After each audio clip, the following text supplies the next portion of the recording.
बड़ी यूनिवर्सिटीज की, तो आपके मन में नाम आता होगा हार्वर्ड यूनिवर्सिटी, ऑक्सफोर्ड यूनिवर्सिटी या फिर स्टैनफोर्ड यूनिवर्सिटी, है ना। लेकिन अगर आज मैं आपसे बोलूं, आज से 1500 साल पहले एक ऐसी यूनिवर्सिटी थी जिसमें कि हर एक देश के स्टूडेंट्स पढ़ने जाया करते थे। आज से 1500 साल पहले एक ऐसी यूनिवर्सिटी जहां पर एंट्रेंस टेस्ट हुआ करता था, और एक ऐसा टेस्ट जिसको सिर्फ 20 या फिर 30% स्टूडेंट्स ही क्वालिफाई कर पाते थे। उस समय पर स्कूलिंग कॉन्सेप्ट नहीं था, लेकिन फिर भी उस यूनिवर्सिटी के अंदर सब कुछ था।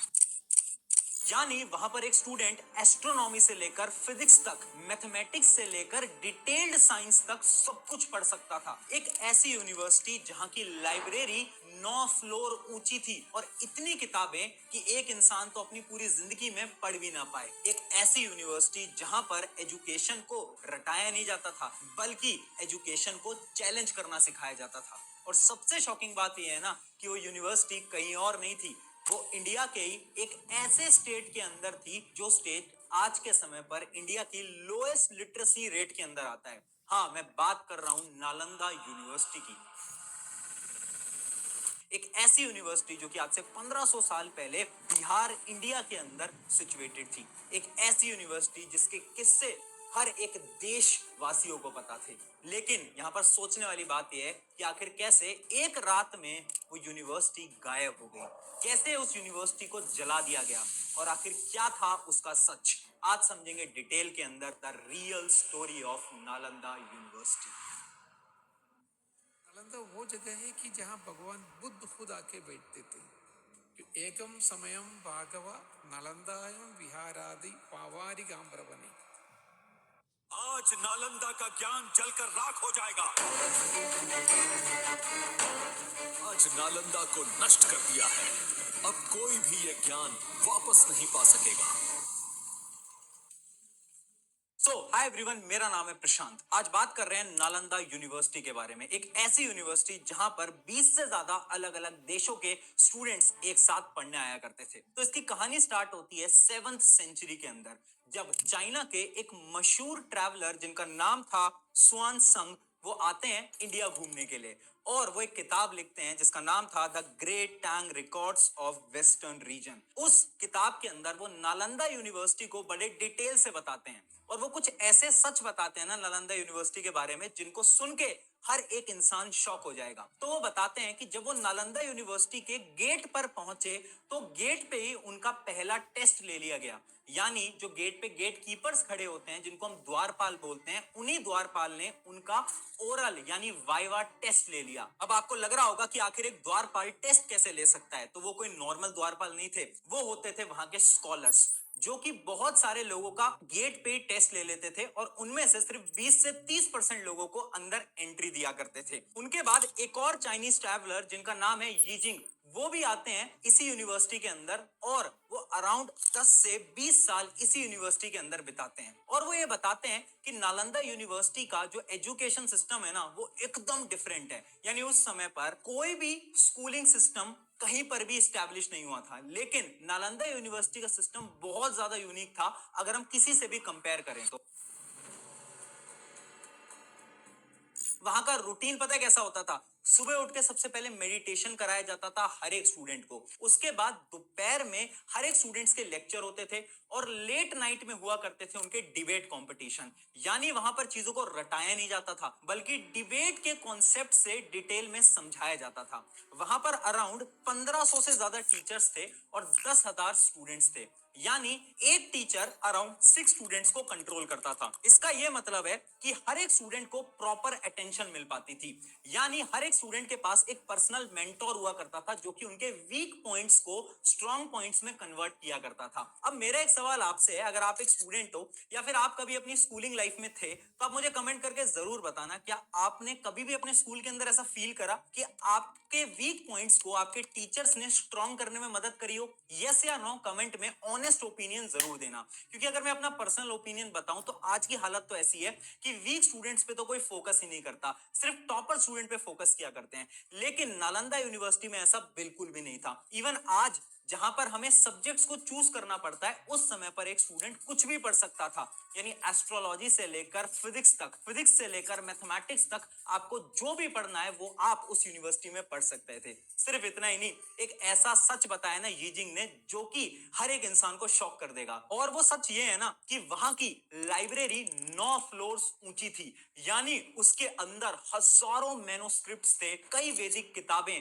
कई मैथमेटिक्स की किताबें और कई एस्ट्रोलॉजी की किताबें। यानी वो लाइब्रेरी नहीं थी, वो एक पूरा का पूरा नॉलेज का ब्रह्मांड था। अब सवाल ये आता है कि आखिर इतनी एडवांस यूनिवर्सिटी बनाई किसने, और अगर जिसने भी बनाई तो यूनिवर्सिटी अचानक से इस दुनिया से गायब कैसे हो गई।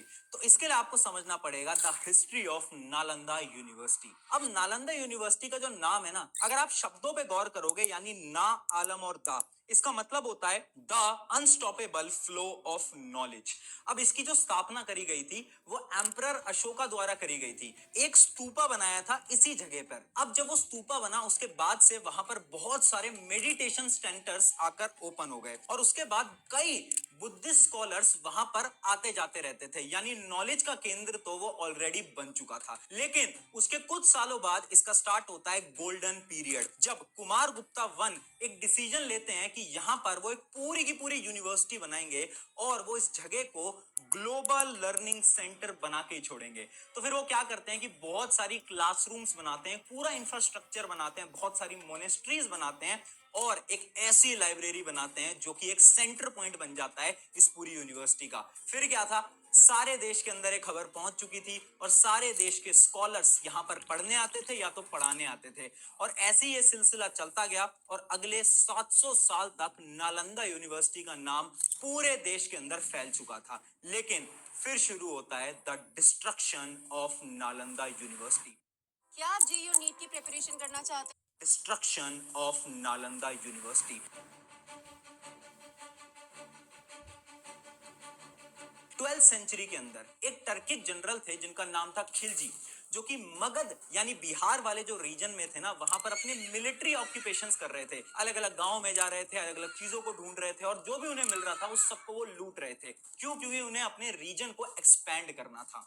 अब एक बहुत फेमस स्टोरी है खिलजी की, जो कि बहुत लोग बताते हैं और आपने भी कहीं ना कहीं शायद सुनी होगी। तो एक बार होता क्या है कि ये जो खिलजी हैं ये बहुत ज्यादा बीमार पड़ जाते हैं। अब ये अपने बड़े बड़े हकीम को बुलाते हैं ठीक करवाने के लिए, लेकिन कोई भी हकीम इनकी बीमारी का इलाज नहीं कर पाता। अब वो इतने ज्यादा परेशान हो जाते हैं कि वो अलग अलग लोगों से राय मांगने लगते हैं कि आखिर मैं क्या करूं।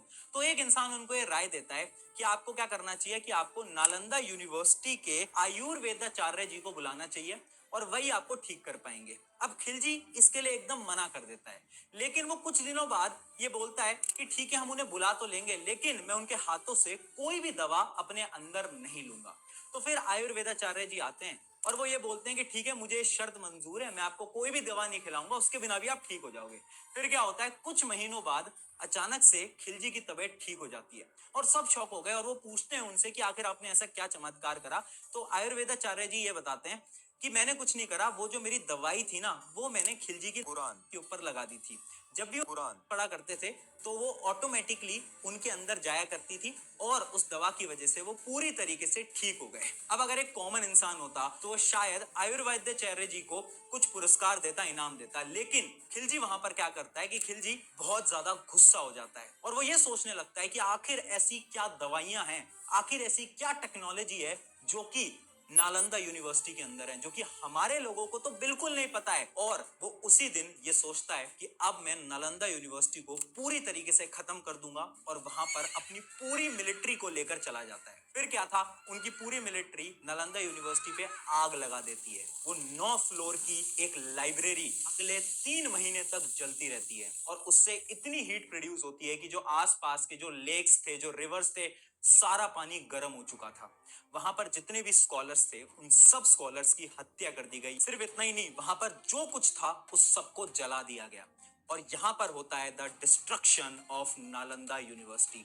नालंदा यूनिवर्सिटी अगले कई सालों के लिए गायब हो गया, ना वो किसी किताब में था, ना वो किसी पन्ने में, और दुनिया उस पूरी यूनिवर्सिटी को भूल चुकी थी। लेकिन 1812 के अंदर एक ब्रिटिश सर्वेयर जो कि बिहार के अंदर एक छोटा सा सर्वे कर रहे थे, उन्हें ना बिहार के एक रीजन में कुछ पुराने पत्थर मिलते हैं और जब वो लोकल लोगों से बात करते हैं तो उन्हें पता चलता है कि यहाँ पर तो बहुत सारी गुफाएं भी हैं और बहुत पुराने पुराने पत्थर भी हैं। और जब वो डिटेल में स्टडी करते हैं तो उन्हें पता चलता है कि यहाँ पर कुछ तो ऐसा था जिसको पूरी तरीके से जलाकर खत्म कर दिया गया था, और वो भी आज से कई साल पहले।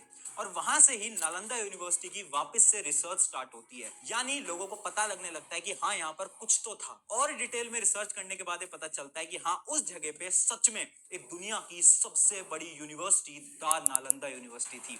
उसके बाद क्या था, ईयर 2010 के अंदर नालंदा यूनिवर्सिटी एक्ट पास किया जाता है, जिस एक्ट के अकॉर्डिंग नालंदा यूनिवर्सिटी का वापस से कंस्ट्रक्शन किया जाता है। Students gearing up for higher studies will soon have one more university to choose from. Nalanda, one of the world's most ancient universities in Bihar, is set to reopen in 2010. फिर 2024 के अंदर एक नई university बनाई गई वहां पर और उसका उद्घाटन करा गया। अब ये बात भी एकदम सच है कि जो पुरानी यूनिवर्सिटी थी और जो नई यूनिवर्सिटी है उसके अंदर जमीन आसमान का फर्क है। क्यों? क्योंकि जो पुरानी यूनिवर्सिटी थी उसके अंदर जो मैन्युस्क्रिप्ट्स थी वो आज के समय पर एग्जिस्ट भी नहीं करता है।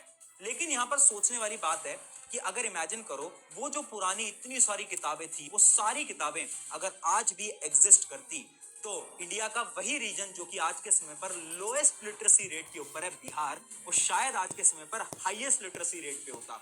और वही रीजन साइंस, टेक्नोलॉजी, एजुकेशन को पूरे कंट्री के अंदर एंड इवन पूरे वर्ल्ड के अंदर एक्सपोर्ट कर रहा होता है ना। एकदम सोचने वाली बात। इस चीज से हमें यह समझ में आता है कि एजुकेशन को जलाया तो जा सकता है लेकिन उसे कभी भी मिटाया नहीं जा सकता। आपके क्या कमेंट्स हैं जरूर मुझे बताना। और नालंदा यूनिवर्सिटी एक ऐसी यूनिवर्सिटी है जिसके बारे में हम सभी को पता होना चाहिए, तो इस वजह से अपने दोस्तों के साथ, अपने फैमिली के साथ इस वीडियो को जरूर शेयर करना। शुक्रिया एवरीवन, मेरा नाम है प्रशांत, मिलते हैं किसी नेक्स्ट वीडियो के अंदर।